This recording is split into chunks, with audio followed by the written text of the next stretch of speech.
socializar un poco este ensayo que les envié. Recuerden que lo hicieron grupal, voluntariamente 2 o 3 grupos para que por favor nos indiquen qué fue lo que pudieron encontrar, qué fue lo que pudieron analizar sobre el tema planteado. Y en un segundo momento vamos a proceder a hacer un pequeño ejercicio en clase. Vamos a responder a 3 preguntas y que nos va a servir, de hecho, para el día de mañana que iniciamos formalmente con el capítulo de expectativas. Las expectativas juegan un papel fundamental en el ámbito económico, en el comportamiento de los agregados macroeconómicos, y de hecho lo van a ver en macroeconomía avanzada, que es el siguiente ciclo, en los resultados de la política económica, monetaria, fiscal, fundamentalmente. Y bueno, también diríamos en los mercados, en los 2 principales que manejamos, de bienes y en el mercado financiero. ¿Ya? Entonces esas son las 2 actividades que vamos a hacer el día de hoy. Aproximadamente creo que tras 2 horas, 1 hora y media, acabamos esta actividad, como para, diríamos, como les digo, incluso para nosotros retomar el ritmo después de estas 2 semanas de vacaciones, pues diríamos, nos va a tomar, diríamos, al menos el día de hoy, y ya el día de mañana, pues ya seguimos con un ritmo un poco más normal. En cuanto a la planificación, estamos bastante bien. La siguiente semana sería la evaluación, les adelanto eso, sería el día martes, y básicamente vamos a evaluar capítulos 13 y 14, ¿sí? Esos serían los capítulos que vamos a evaluar en esta segunda unidad. 10, 11 y 12 los vimos en la primera unidad, 13 y 14 en esta segunda, y 15 y 16 en la tercera. Que básicamente desde desde el capítulo 14 en adelante, pues es el tema de las expectativas, así que diríamos, vamos bastante bien en cuanto a los contenidos. En la tercera unidad, literalmente nos va a quedar un buen tiempo ahí para desarrollar la investigación que estamos haciendo. Posiblemente también desarrollemos también una cantidad adicional de ejercicios por ahí para complementar un poco el, el aspecto teórico analítico que hemos visto. Por ahí vamos a plantear algunos casos de estudio como para poder reforzar esas ideas que hemos aprendido en estos capítulos, ¿ya? Entonces, entre el día de mañana y el día lunes de la siguiente semana, terminamos de ver lo que es el capítulo 14 y con eso evaluaríamos el día martes, capítulos 13 y 14, ¿ya? Esos, chicos. Entonces, el día de hoy, como les dije, vamos a comenzar en primer lugar con esta actividad, con la socialización, podríamos decir, de nuestros ensayos. Como fueron grupales, 1 o 2 personas, dependiendo de cómo se hayan organizado o deseen, van a participar, por favor. ¿Sí? Algún grupo voluntariamente nos desea indicar, obviamente de manera general, ya el detalle lo pusieron en el documento, pero de manera general, ¿qué fue lo que pudieron indagar? ¿Qué conclusión o idea importante pudieron extraer del análisis que realizaron? ¿Voluntariamente algún grupo?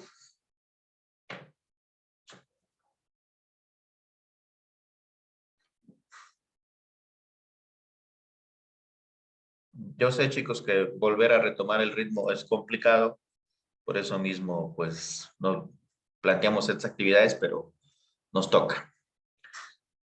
Nos toca volver a coger ritmo.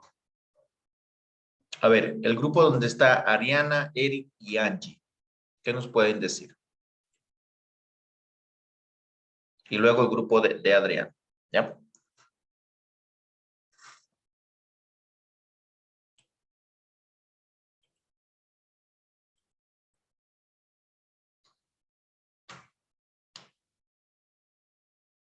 A ver, veamos, si está Ariana, Eric no lo veo. No, ni a Angie tampoco. Ariana, nos puede, bueno, hasta que se organice el grupo de Adrián que quería participar. Ayúdenos, por favor.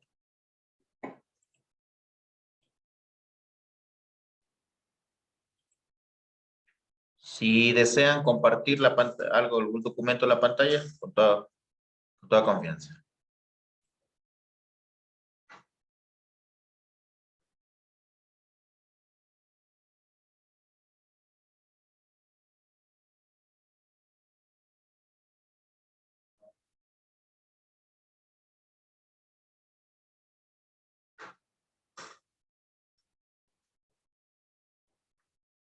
Adrián. Sí, economista, buenos días. Ya les comparto para observar todos. Muy bien.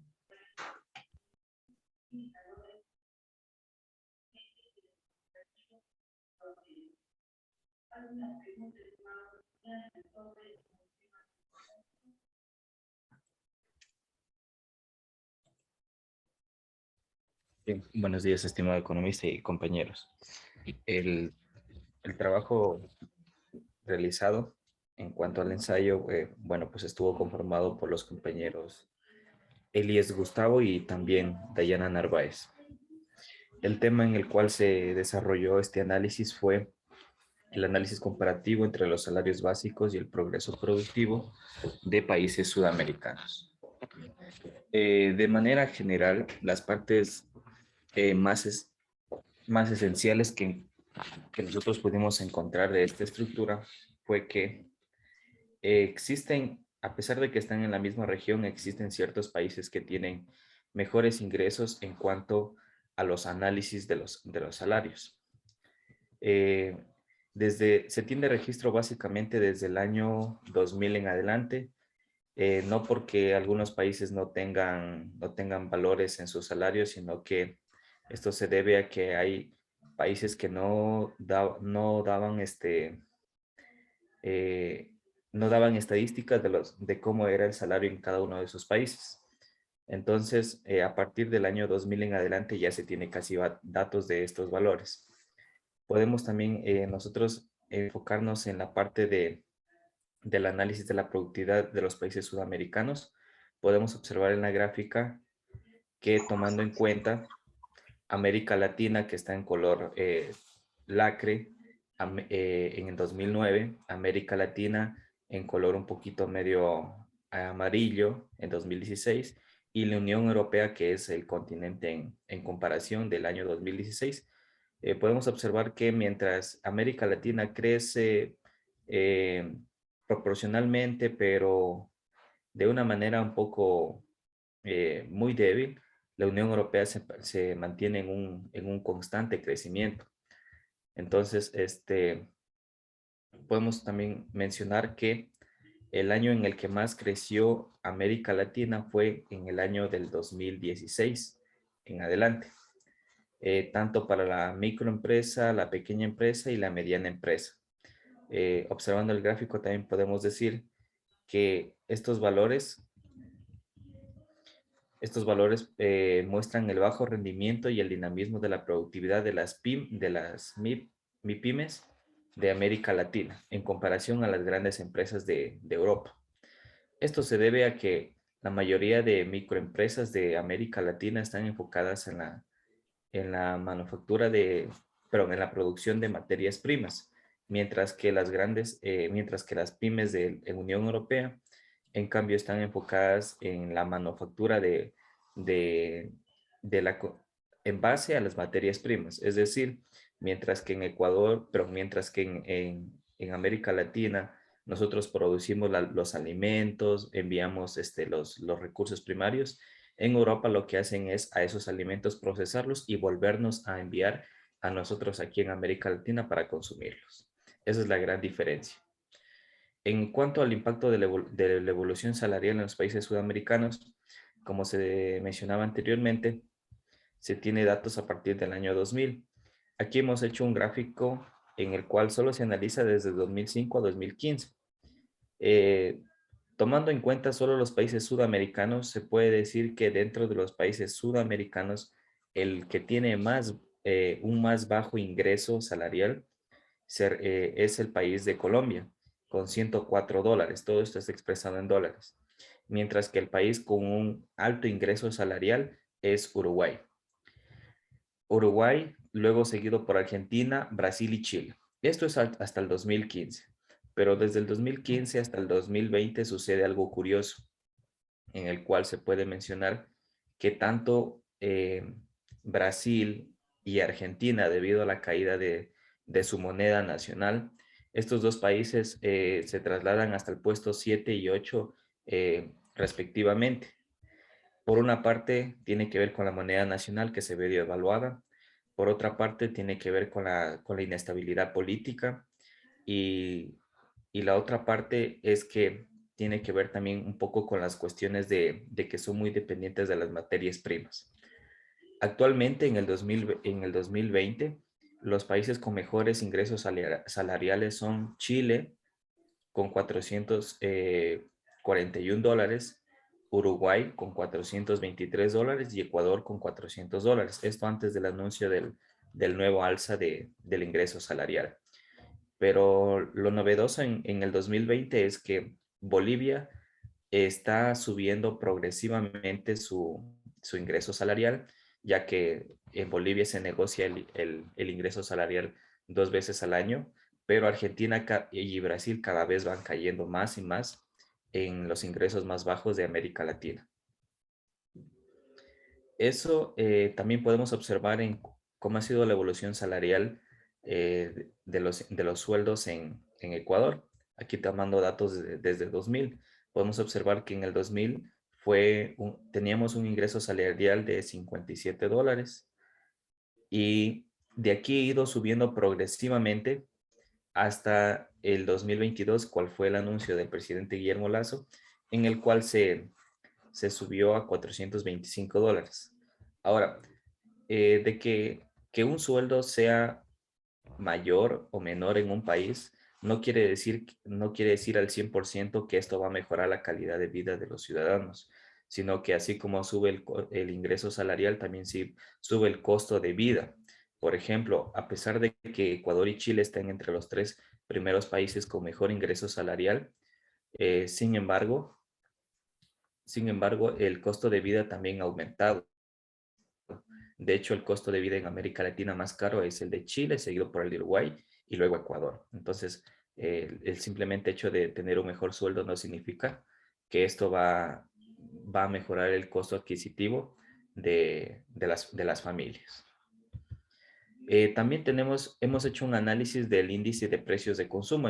Este complementa con el de los sueldos. Podemos notar que desde el año 2005 hasta el año 2016, que es el análisis de esta gráfica, los índices de precios han ido subiendo y al mismo tiempo han tenido pequeños desniveles. Pero a partir del año 2009 en adelante, se ha permanecido casi estable, por así decirlo, donde el año 2008 y 2011 fueron los años en los cuales tuvo mayor alza el índice de los precios de consumo. Esto podemos decir que esta gráfica nos muestra las fluctuaciones de las tasas de inflación a nivel regional, es decir, en toda América Latina. Esto corresponde a las economías de la región sur del Ecuador entre el año 2003 y 2007, presentando una tasa de crecimiento cercana al 5% anual, como podemos observar aquí, 5,60%, 4,70%, bueno, casi todas tienden al 5%. ¿Sí? Entonces, como conclusión, nosotros de nuestro trabajo podemos mencionar que si bien el crecimiento económico ha sido bajo y a veces nulo en algunos de los países, esto limita también a que exista una, una adecuada proporción entre los ingresos salariales y la calidad de vida, porque así como ha ido aumentando los sueldos, también ha ido aumentando los índices de precios en cada uno de los países sudamericanos. Entonces, nosotros como conclusión podemos decir que es necesario fortalecer la voluntad política, la cual lamentablemente está a cargo de los grandes poderes en cada uno de los países, y también de esta manera poder focalizar adecuadamente la implementación de políticas en cuanto a los salarios mínimos, y también de la misma manera establecer seguridad para las empresas que son en los países sudamericanos, que son quienes mueven la economía de los países, ya que los países sudamericanos, pues como se mencionó anteriormente, solamente dependen de las materias primas en su mayoría. Un claro ejemplo de esto es Bolivia. Si bien Bolivia actualmente está mejorando su calidad en los ingresos salariales, esto se debe a la famosa explotación de litio.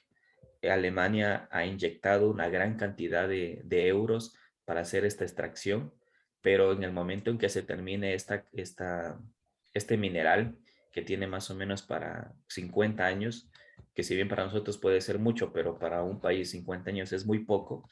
En el momento que se termine esta explotación de 50 años, Bolivia te dejará de percibir esos ingresos por materias primas y no sabrá qué hacer nuevamente. Eh, un claro ejemplo de esto, de ir cambiando el enfoque de estas materias primas, es México, que si bien México también depende un poco de las materias primas, sin embargo, México también lo que ha hecho es ya ir industrializándose. Por ejemplo, las grandes empresas de México tienen que ver con los materiales de construcción, con las bebidas a base de cebada. Entonces ellos han ido diversificando también un poco estas materias primas, así como también establecer acuerdos de comercio exterior en los cuales en México pues también se ensamblan ciertas materias industriales que vienen de Europa y que desde este país de México se empiezan a distribuir para el resto de la región. Entonces eso también es importante. Eso, compañeros y estimado economista. Muy bien, Ariel. Muchísimas gracias. Una explicación bastante amplia. Como pudieron observar, es interesante cómo ha ido evolucionando y mejorando los niveles de ingresos de los trabajadores, por ejemplo, del factor trabajo en nuestros países. Hay que recordar que la teoría económica, para que haya este equilibrio, este famoso equilibrio, este uso pleno de los recursos, argumenta que debe existir, en este caso, un salario que sea igual o que vaya en la proporción en la que va la productividad de los factores productivos. En este caso, la productividad marginal del trabajo. Recuerden que nosotros, por lo general, uno de los principios básicos de la economía es que pensamos y analizamos o tomamos decisiones en función de cantidades marginales, no totales. Es decir, lo que ocurre cuando se aumenta el consumo de una unidad, se produce una unidad más. Básicamente lo solemos analizar en términos marginales. Y en ese sentido, lo que nosotros decimos es que la productividad marginal del trabajo tiene que ser igual, tiene que ser lo más cercano al salario, o el salario tiene que ser lo más cercano a esta productividad marginal, con el fin de que haya este equilibrio, que haya este uso pleno de los recursos.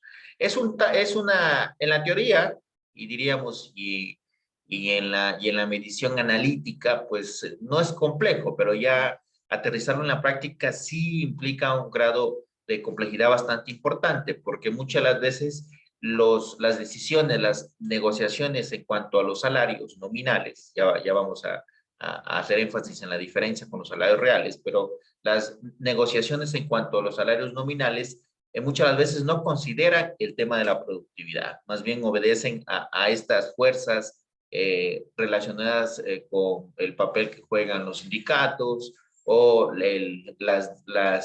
diríamos, decisiones directas de algunos entes gubernamentales y algunos factores, diríamos, que aunque recogen en buena parte lo que ocurre en una economía, como es el índice de inflación, deja de lado algunos aspectos importantes. Sin embargo, pues el principio que rige, diríamos, esta idea de que el salario tiene que ir en la misma medida que va la productividad marginal del trabajo, pues básicamente nos dice que muchas de las veces este aumento de los salarios, cuando no obedece esa lógica, pues puede traer ciertas ineficiencias al proceso productivo, porque literalmente se está pagando más de lo que aporta el factor trabajo. Siempre va a ser un tema muy, diríamos, debatible, porque no contamos con las mediciones exactas para cada sector y trabajar con una productividad promedio también escondería mucho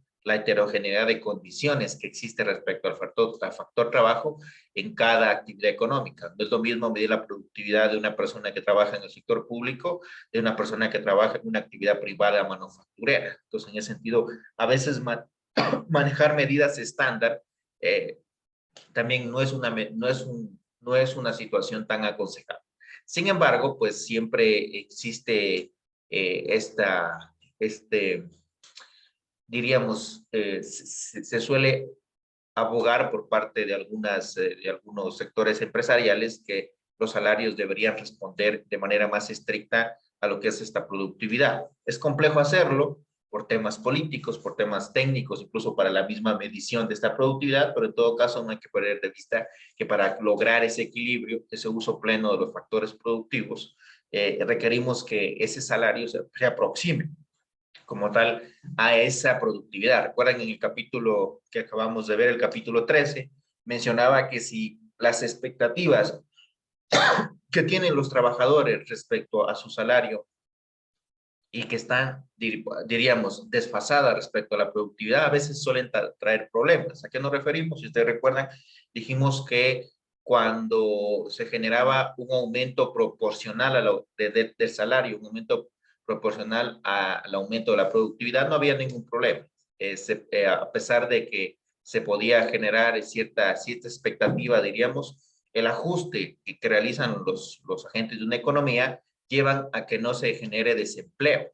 ¿Sí? Recuerden que, de hecho, a pesar de que los salarios subían, no se generaba desempleo. Eso básicamente ocurría porque ese aumento del salario obedecía al aumento de la productividad. Sin embargo, cuando vimos que cuando por temas tecnológicos, por ejemplo, las cualificaciones de los trabajadores quedan desfasadas respecto a la productividad vigente en una economía, muchas de las veces esos salarios ya no responden a esa productividad y de hecho son valores mucho mayores y eso trae problemas para la economía, traen ciertos efectos de ineficiencia, porque básicamente estamos pagando, bueno, diríamos como poniéndonos en el papel de los productores, de los empleadores, se está pagando más de lo que corresponde a la productividad del factor trabajo. Entonces, en ese sentido también es súper importante no perder de vista que aunque es complejo, diríamos, es necesario ir integrando cada vez este criterio, este análisis de la productividad respecto a la fijación o a la negociación de los salarios. El otro aspecto importante, que también lo mencionaba su compañero, era que muchas de las veces el hecho de que nominalmente el salario aumente no implica necesariamente que va a mejorar la calidad de vida. ¿Por qué? Y de hecho, ahí aparece mucho el tema de las expectativas, que de hecho lo vamos a comenzar desde el día de mañana, y que es fundamental para entender cómo se comportan los agregados económicos, cómo toman decisiones los agentes económicos. Y en ese sentido, las expectativas, por ejemplo, sobre la inflación inciden para que cierto nivel de salario, por ejemplo, cubra el aumento de la inflación. Literalmente se prevé por parte de los empleadores que se aumente el salario. Ese aumento del salario como un costo se va a trasladar a los precios y eso hace que también los precios aumenten. Entonces, como mencionaba su compañero, pues ocurre de que a pesar de que nominalmente aumentan los salarios, también aumenta el nivel de precios que cobran las empresas y hasta cierto punto ese aumento se ve contrarrestado y de hecho el nivel de vida permanece inalterado. Entonces, en ese sentido también hay que tener cierto cuidado respecto a cómo analizamos, diríamos, el comportamiento de los salarios y cómo la inflación también incide para que los salarios reales, de hecho, incluso no, a pesar de que los salarios nominales varíen, se mantengan en una misma proporción. Y finalmente, también enfatizar lo que mencionaba su compañero de que nuestro país está entre las naciones con los mayores niveles de salarios, al menos nominales, y hasta cierto punto, pues ese siempre es uno de los debates que se generan al inicio, al final de cada año, en torno a que si se debe disminuir o aumentar esos salarios, sobre todo considerando que desde la perspectiva de la estructura de costos de las empresas, eso implica obviamente una mayor inversión, mayor gasto por parte de las empresas y hasta cierto punto se puede constituir como un desincentivo para que vengan nuevas empresas. Algunos empresarios argumentan que salarios nominales más bajos atraerían a más empresas. De hecho, Diríamos que esa es una de las razones por las cuales en nuestros países vecinos, pues también, aparte de que se han implementado algunas otras medidas, pues la inversión extranjera directa ha llegado masivamente a esos países. En parte también se debe a esa disminución de los salarios. Sin embargo, siempre entramos en ese conflicto, en ese trade-off entre si precarizamos las condiciones de los trabajos para atraer inversión extranjera o mantenemos ese mismo nivel de ingresos para los trabajadores y hasta cierto punto les permitimos a estos trabajadores tener cierto nivel de poder adquisitivo. Siempre entra en debate eso, hay algunos especialistas que dicen que sí debería bajar, que como pudieron ustedes observar, estamos entre los países con los salarios nominales, los salarios básicos nominales más altos. Sin embargo, también hay que considerar, diríamos, algunos aspectos relacionados con los precios, con las políticas económicas que se puedan implementar, incluso con el nivel de bienes y servicios públicos que se suministren en un país, también es necesario considerar. Obviamente, un estudio más a detalle implicaría ya una investigación más profunda. La idea diríamos, hasta cierto punto, darle un poco de contexto a esta medida pues, que se tomó a finales del año anterior y que rige a partir de este año del aumento de los $25 al salario nominal, diríamos. ¿Sí? Entonces, en ese sentido, sus compañeros pues, han hecho una revisión bastante interesante de este tema en particular. Tal vez algún grupo adicionalmente quiera mencionarnos un aspecto complementario a lo que ya mencionó su compañero, alguna conclusión, alguna idea principal que pudieron resaltar, que pudieron, diríamos, investigar sobre el tema planteado.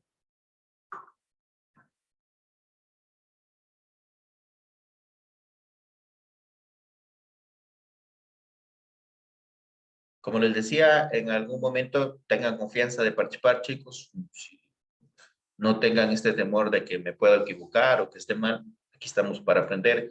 Entre todos nos vamos dando la mano para ir mejorando, diríamos, nuestros conocimientos. Por favor, traten de participar un poquito más, ¿sí? Para que no sean siempre las mismas personas, que está bien. Obviamente ellos desean participar, pero lo ideal sería que todos pudieran hacerlo, la gran mayoría de ustedes, ¿ya?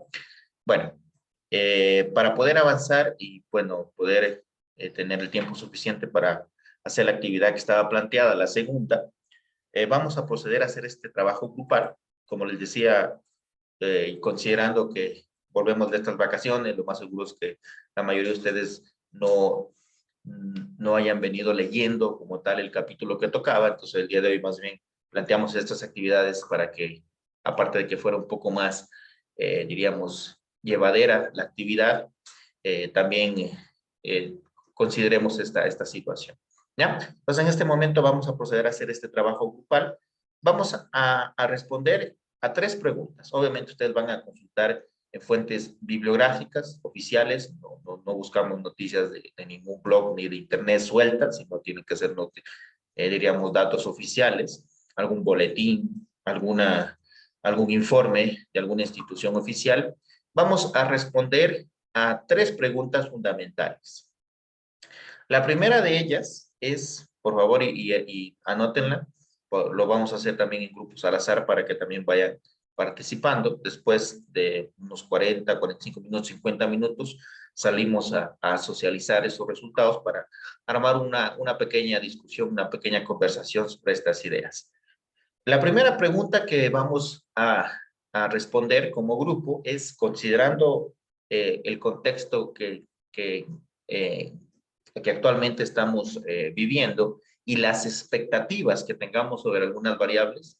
De ahí les mencionaba que la idea del ejercicio también era ir entendiendo cómo las expectativas inciden en el análisis de la evolución o el comportamiento de los agregados macroeconómicos. Entonces, en ese sentido, la primera pregunta que ustedes van a plantear o van a responder es básicamente, dado el contexto actual y las expectativas sobre el comportamiento futuro de la economía durante el año, van a responder qué medidas se deberían implementar para generar crecimiento y desarrollo económicos. ¿Sí? Vamos a tratar de ser lo más precisos posibles, considerando obviamente el tema el tema de la pandemia, considerando las medidas de reactivación que se han anunciado, incluso considerando la aplicación, por ejemplo, de esta ley tributaria que ya entró, diríamos, por el Ministerio de la Ley y que obviamente va a generar algunos impactos, y la posible aceptación, diríamos, de lo que puede ser la ley, en este caso, en el aspecto laboral, que también, por lo que tengo entendido, también se va a enviar en los primeros meses de este año y que diríamos, de acuerdo a cómo se dan estas negociaciones en el ámbito legislativo, posiblemente también tenga muchas posibilidades de entrar. Y bueno, diríamos que todos esos aspectos los consideren para que ustedes puedan responder qué se debería implementar, qué medidas de tipo fiscal, de tipo monetaria, de tipo industrial, incluso si quieren hablar sobre, por ejemplo, y hacer una transición hacia una actividad productiva más tecnificada, ¿qué medidas se deberían implementar, ¿sí?, para generar crecimiento y desarrollo económico? ¿Ya? Esa sería la primera pregunta. Le repito, obviamente considerando el contexto y las expectativas de cómo se va a comportar y cómo incluso se van a tomar decisiones durante este año. Y la aplicación de algunas leyes que ya incluso se han aprobado, por ejemplo, la que les mencionaba, la ley tributaria por el Ministerio de la Ley. La segunda pregunta está básicamente relacionada con las expectativas. Ustedes van a explicar en qué consisten las expectativas, ¿sí? Y qué expectativas literalmente existen como tal respecto a el comportamiento de los agregados macroeconómicos. Estamos hablando de empleo, de producción, de inflación, y las expectativas sobre las decisiones de política que se van a implementar en Ecuador. Básicamente van a responder cuáles son esas expectativas en Ecuador, si desde su criterio son positivas o negativas. Recordar un poco el tema de expectativas, diríamos de esta forma, en cómo las personas creen que se va a dar en el futuro las cosas o cómo se van a tomar las decisiones. Y la última pregunta que van a responder es esta, bueno, considerando que ustedes en la segunda pregunta responden cuáles son las expectativas del comportamiento de los agregados o variables macroeconómicas, como la producción, el empleo, la inflación y las decisiones que toman las autoridades económicas. En la tercera pregunta van a responder cómo esas decisiones pueden incidir para, diríamos, al final del año, tener cierto resultado económico. Por ejemplo, si van a contribuir a mejorar el desempleo, si van a contribuir a mejorar la producción, si van a contribuir en realidad a generar una reactivación económica a pesar de las restricciones que hayan por el tema del COVID. Esas tres preguntas. Les repito, la primera, considerando la situación actual y las posibles expectativas que se tengan sobre el comportamiento de la economía, van a sugerir o van a analizar qué medidas de tipo fiscal, de tipo monetaria, de tipo industrial incluso, se podrían implementar en nuestro país para generar, en este caso, crecimiento y desarrollo económico. Incluso de manera más específica, generar una reactivación económica, dado que todavía estamos en un proceso lento de actividad económica todavía.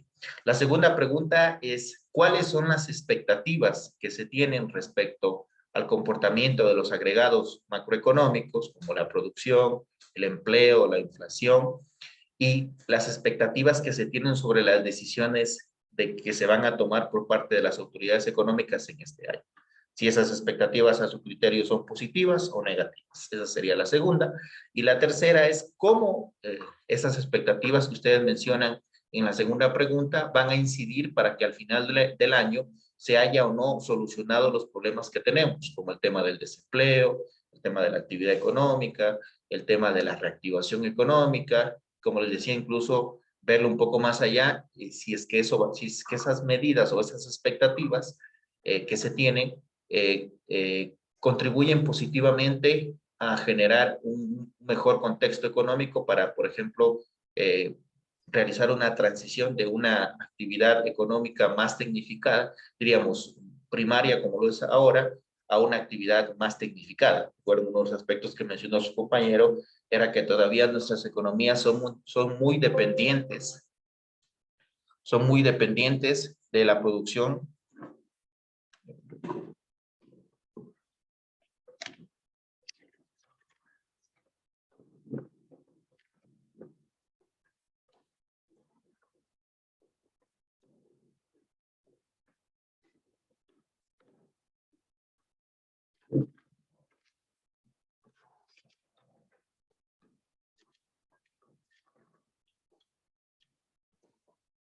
Ya, perdón, se iba a apagar. Entonces les decía que esa es la tercera pregunta. Básicamente, lo que queremos es responder cómo esas expectativas posiblemente incidan para al final de este año, que nos vamos a concentrar en los resultados de este año, si van a si van a contribuir positivamente a mejorar los problemas económicos que tenemos, el tema del desempleo, el tema de la reactivación económica. ¿Sí? Esas son básicamente las tres preguntas que van a responder. ¿Sí? Por ahí van a buscar alguna estadística, algún análisis que les sirva para fundamentar su opinión, porque básicamente hasta cierto punto lo que van a escribir o lo que van a responder es también la opinión o el criterio que tienen respecto a qué es lo que va a pasar en este año con nuestro país, ¿sí? Y considerando de fondo lo que son las expectativas. ¿Claro, chicos?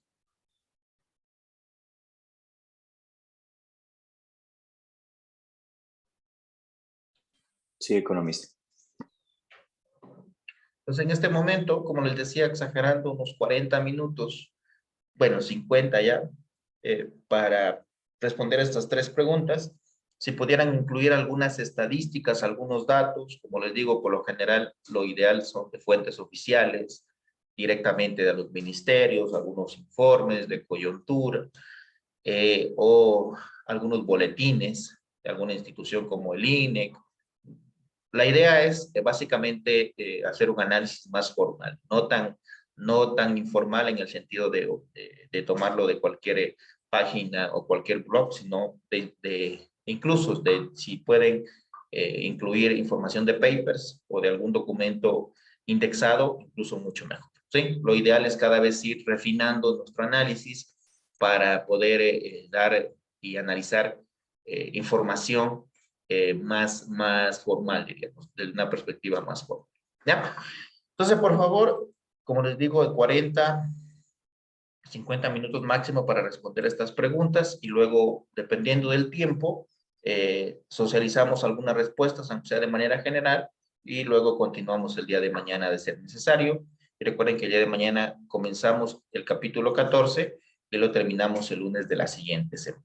¿Ya? Entonces, en este momento vamos a proceder a realizar este pequeño taller que vamos a hacer como para tener una idea un poco más apegada a la realidad de lo que son las expectativas, que son el tema central de los 4 capítulos que vamos a ver en esta segunda y tercera unidad. ¿Ya? Ingresen por favor en los grupos, en un documento de Word, no olviden poner sus nombres y ya después les habilito un enlace en el EVA para que suban este documento, obviamente durante todo el transcurso del día de hoy. ¿Sí? Ingresen por favor a los grupos. Cualquier novedad, me avisan nomás.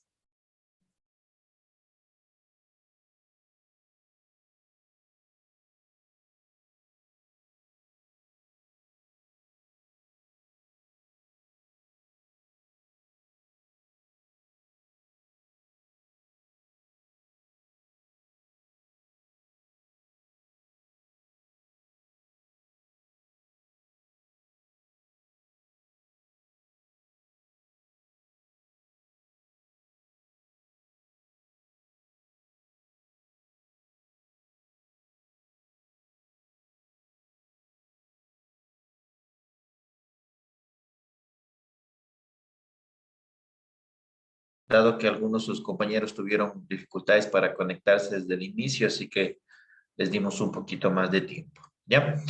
De manera general, respondamos en el tiempo que nos queda hasta las 10, las 3 preguntas y mañana profundizamos un poco más, ¿ya? De manera general, la primera pregunta, el enlace correspondiente va a estar habilitado para que lo suban hasta la 23 horas 59 del día de hoy. Ya por si acaso quieran por ahí pulir algo de lo que hayan redactado. De manera general y voluntaria, ¿qué respuesta le dieron a la primera pregunta? ¿Algún grupo en particular?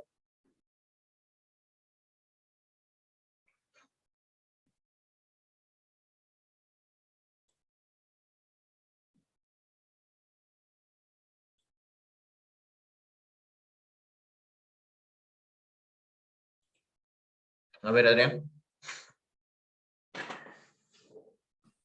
Bueno, economista, más que todavía darle una respuesta que la estamos puliendo, más bien fue establecer una relación en cuanto a las medidas que el gobierno estuvo tomando en este 2021, a qué tipo de política fiscal y monetaria se refiere, en el cual nosotros, por la información que estamos recabando, podemos establecer que parte de las políticas fiscales que quiere utilizar el gobierno están enfocadas en reducir el gasto público. Y si esto se enfoca en reducir el gasto público, es una política fiscal de carácter restrictiva. Ahora, si el gobierno reduce el gasto público, dentro de ello, pues obviamente va a haber una reducción en la nómina de sus trabajadores de una u otra manera. Entonces, esos trabajadores tienen que irse o sea, se tiene que, para no perder ese capital humano, se tiene que ir hacia el otro sector, que es el sector empresarial. Entonces, como parte de esta política también, el gobierno toma ciertas políticas monetarias de carácter expansiva. ¿De qué manera? Como el gobierno quiere atraer inversión extranjera, entonces lo que está haciendo en sus nuevas reformas es disminuir el tipo de interés. Entonces nosotros lo estamos caracterizando que es una política monetaria de carácter expansivo para que se aumente el empleo por parte de la empresa privada, pero aquí hay un problema que cuando aumenta el empleo por parte de la empresa privada, se corre el riesgo de que aumente también la inflación y nosotros creemos que esa es la razón por la cual se está subiendo los $25. Hasta ahí tenemos. Ya, muy bien. Gracias, Adrián. La segunda pregunta, por favor. Igual de manera general. ¿Cuáles son las expectativas que se tienen? Esas sí las tenemos ya casi redactadas totalmente. A ver, Adrián. A ver, de manera general, las dos expectativas que creemos nosotros que va a tener una repercusión en la ciudadanía es la primera, la que dijo el economista de Economía y Finanzas, Carlos de la Torre, la cual tiene que ver con el código, con la nueva normativa legal para el trabajo, en la cual se busca generar que las empresas generen plazas de empleo y con esto los ciudadanos puedan obtener un ingreso más estable, es decir, que ya no existe, que se reduzcan los trabajos informales y más bien pasen a ser trabajadores sin nómina. Eso es por una parte. Por otra parte, otra expectativa que tiene la ciudadanía es que al acceder a este trabajo mediante el régimen laboral, recordemos que se está implementando algunas reformas en las cuales tiene que ver con eliminar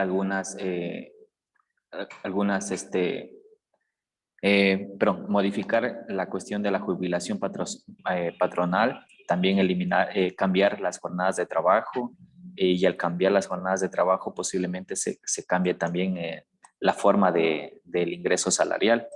Entonces esto es una preocupación por parte de la ciudadanía, ya que al otorgar mayores oportunidades para conseguir un empleo, al mismo tiempo la ciudadanía se pregunta si esta calidad de conseguir el empleo es o no la más adecuada. Ya, muy bien. Personalmente. Muy bien. Y la última, Adrián, de una vez aprovechando, si no la tienen, según tu criterio, podría ser, ¿cómo esto va a incidir en las posibilidades de recuperación de la economía de nuestro país, en el tema de disminución de empleo? ¿Todas esas expectativas crees que van a contribuir positivamente? Bueno, en nuestro grupo, pues analizando, creemos que la primera parte de establecer una nueva reforma al Código de Trabajo, de una u otra manera, va a contribuir a que exista más empleados en nómina, que eso es bueno, porque al existir más empleados en nómina, las empresas están obligadas a tributar lo que es. ¿Ya? Entonces, de esa manera el gobierno va a tener la tributación por parte de las empresas lo más cercano posible a la realidad de lo que ganan esas empresas.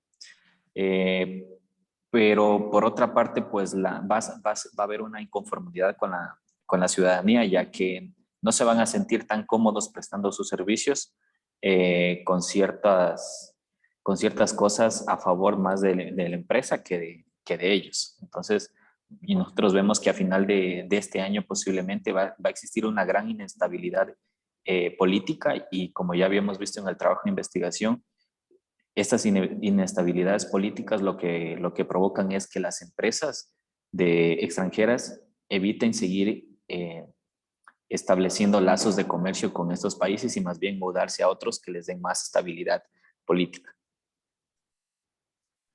Ya, muy bien, muchas gracias. De manera general hemos respondido a las preguntas planteadas. La idea de hacer este ejercicio sencillo, analítico, es en primer lugar acercarnos un poco a la idea, a la definición de expectativa, porque de hecho, como les decía, ese es el tema central en torno al cual giran los 4 capítulos que vamos a ver en esta segunda y tercera unidad.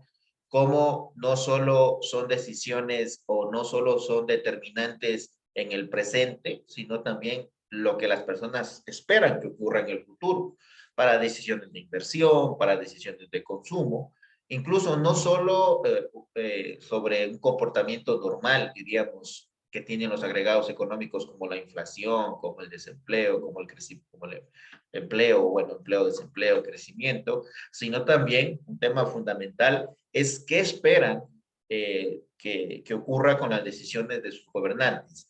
Diríamos, tienen ciertas expectativas de que si va a haber alguna medida en particular, se implementa o no, o se genera o no una decisión o una acción de inversión de ahorro o de consumo, por ejemplo.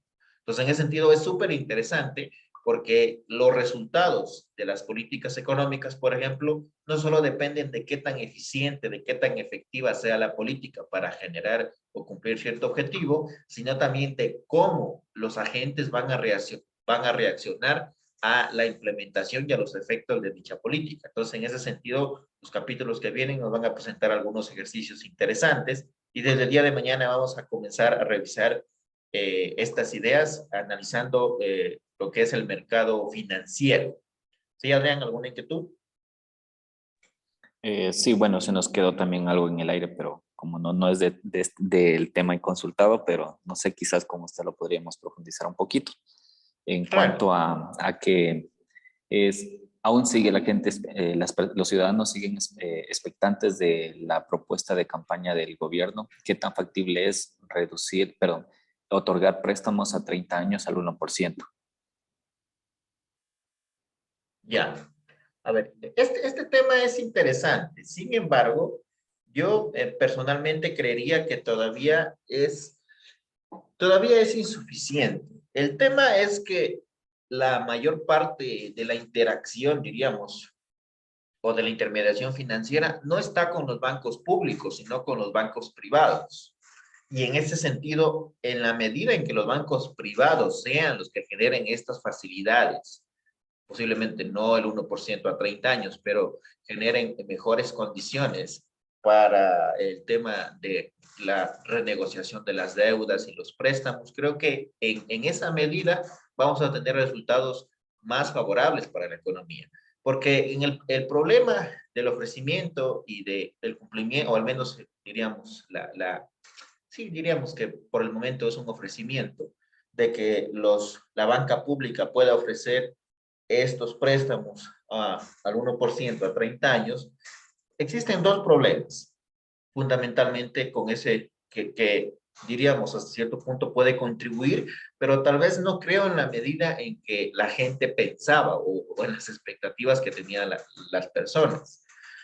Cuando hablamos de la banca pública, el tema es que si destinamos más recursos, que no está mal, para este tipo de iniciativas, de medidas de política, necesariamente tenemos que quitar para otros gastos, para otros rubros. Y por lo que estaba revisando en algunas publicaciones, el tema es que ese va a ser el justificativo, por ejemplo, para reducir en algunos rubros que son súper necesarios para poder generar crecimiento de largo plazo, educación, salud, infraestructura. Y ahí tenemos un problema. O sea, debemos hasta cierto punto analizar o sopesar los efectos a corto y a largo plazo. ¿A qué le damos más prioridad? ¿A los efectos a corto plazo o a largo plazo?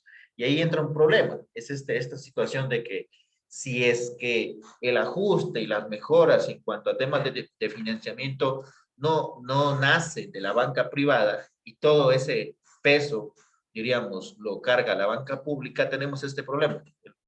La banca pública, o diríamos, el financiamiento para esa banca pública proviene del Estado mismo. Y en ese sentido, pues puede reducir para otros rubros que también son importantes.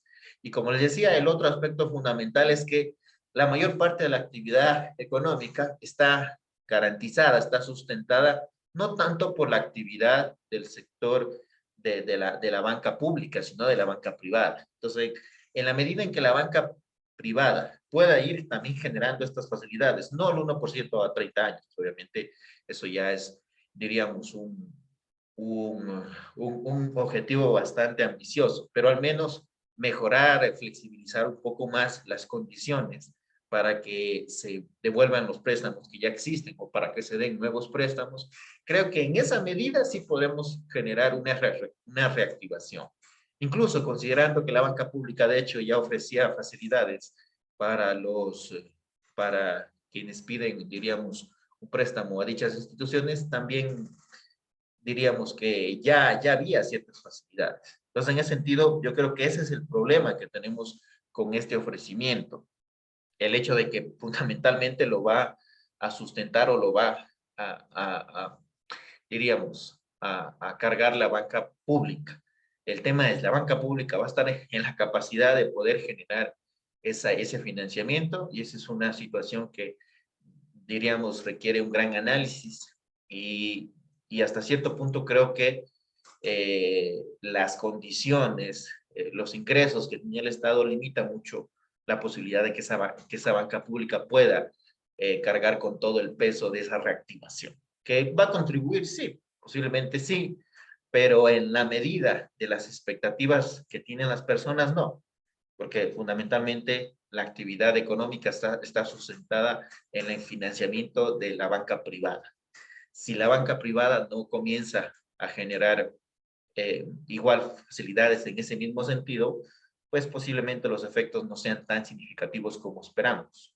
Y además, el hecho de que se destine más dinero a la banca, diríamos, por parte de la banca pública para este tipo de préstamos, también obliga a que el Estado limite o reduzca el financiamiento para otros inversiones que son más de largo plazo para generar crecimiento a largo plazo. Entonces ahí diríamos se genera este problema. Pero bueno, es un tema obviamente que es interesante y que se debería debatir con más datos, con más información y también considerando el tema de las expectativas. Pero yo creo personalmente que dada ese enfoque, esa visión que tienen, creo que se va a contribuir de manera positiva, sí, pero tal vez el efecto no sea tan significativo y no se ajuste tanto a las expectativas que tienen las personas sobre esta reactivación que va a generar como tal o debería generar, en este caso, por medio de la banca pública. Sí, que debería ser de todo el sistema financiero para que obviamente el efecto sea más significativo, pero bueno, eso ya depende también de otros factores. No se puede generar únicamente con un decreto o con una ley. Eso implica temas un poco más de negociación, de cabildeo, pero en todo caso debería ser necesario para poder generar un efecto más que significativo. ¿Sí? Eso, chicos. Entonces, para darte ahí una pequeña, no sé si ahí tal vez por esa línea era la idea que tenías. Sí, profe, sí, por ahí va más o menos. Y por Ya. cierto, también algo que nos pareció interesante en el trabajo de investigación es que si bien Bolivia está entre la cuarta, quinta posición de los países con ingresos salariales altos, bueno, que de hecho no es ni mucho tampoco, sin embargo, la ciudadanía de Bolivia se siente conforme con este alza, pero tiene mucho que ver porque en Bolivia hay un empleo inadecuado, es decir, hay un autoempleo. Entonces, con lo que ellos ganan es más que suficiente para poder sustentarse día a día. Pero eso es porque como nosotros aquí en Ecuador tenemos esta cultura, por ejemplo, en la costa, la cultura del trabajo para el día. Entonces, algo parecido es el análisis de Bolivia. Si ellos se sienten ahora un poco tranquilos es porque ellos se autoemplean, es decir, hay mucho trabajo informal. Entonces, de esta manera, el alza o no salarial del país no les afecta mucho a ellos por existir demasiado trabajo inadecuado. Pero no sé si será esa la correcta clasificación. Pero en cambio en Ecuador sucede al revés, al menos en lo que es la sierra y la costa y la Amazonía, hay gran cantidad de empleo adecuado. Entonces, es decir, personas que están en nómina, por lo tanto, el alza de esos salarios a ellos sí les afecta bastante. Mientras que en la costa, pues yo personalmente considero que no es tan atractivo esto de alzar o disminuir los salarios para ellos, ya que ellos más bien están enfocados o por experiencia de otros familiares, ellos más bien les llama mucho más la atención tener trabajos por tiempos parciales, mientras más trabajos tienen es mejor, o trabajos ocasionales. Sí, diríamos que va a depender de algunas condiciones de cada región. En este caso. Es un dato bastante interesante el hecho de la proporción que representa de la PEA la población informal, la población trabajadora informal. Obviamente tienen otros incentivos, tienen otras dinámicas, diríamos, pero en todo caso el tema del subempleo o del empleo no adecuado es fundamental también porque también en ese sentido también tenemos una incidencia importante en nuestra economía. Nuestra economía, podríamos decir que antes del 2017, 2016, pues tenía un problema grave básicamente de subempleo. Ya a partir del 2017 y más con el tema de la pandemia, es tanto un problema de desempleo como de subempleo. Pues en ese sentido, todavía no hemos sido capaces de generar una cantidad importante de empleos adecuados y siempre se pone en debate de cuando se flexibiliza el mercado laboral para en teoría generar reactivación, si eso es o no conveniente, por ejemplo, desde la perspectiva del empleo adecuado. Hay algunas personas que dicen que con eso atraemos la inversión extranjera, generamos que al menos las personas ganen al menos un poco, que es mejor que nada, porque ese justificativo siempre es genera mucho ruido, pero bueno, en todo caso es un tema que se presta para un debate bastante amplio. ¿Ya? Eso, chicos, al menos tenemos la introducción. El día de mañana pueden pulir hasta, como les digo, durante todo el día, pueden subir hasta las 23:59 a este documento de Word, uno por grupo, y mañana ampliamos un poco más, una media hora, más o menos esas 3 preguntas, y vengan leyendo, por favor, el capítulo 14, que es el que vamos a ver el día de mañana. Ya, el día de mañana también les doy algunas indicaciones sobre cómo vamos a organizarnos durante las semanas que vienen. Ya, tal vez alguna inquietud para terminar, chicos. Algún comentario, alguna conclusión que quieran mencionar para que no nos olvidemos.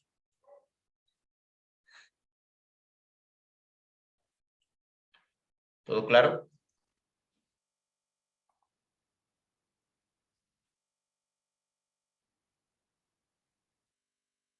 ¿Sí? Bueno, chicos, entonces de aquí nos vemos el día de mañana a las 8. Sí, no hay ninguna novedad, creo que no.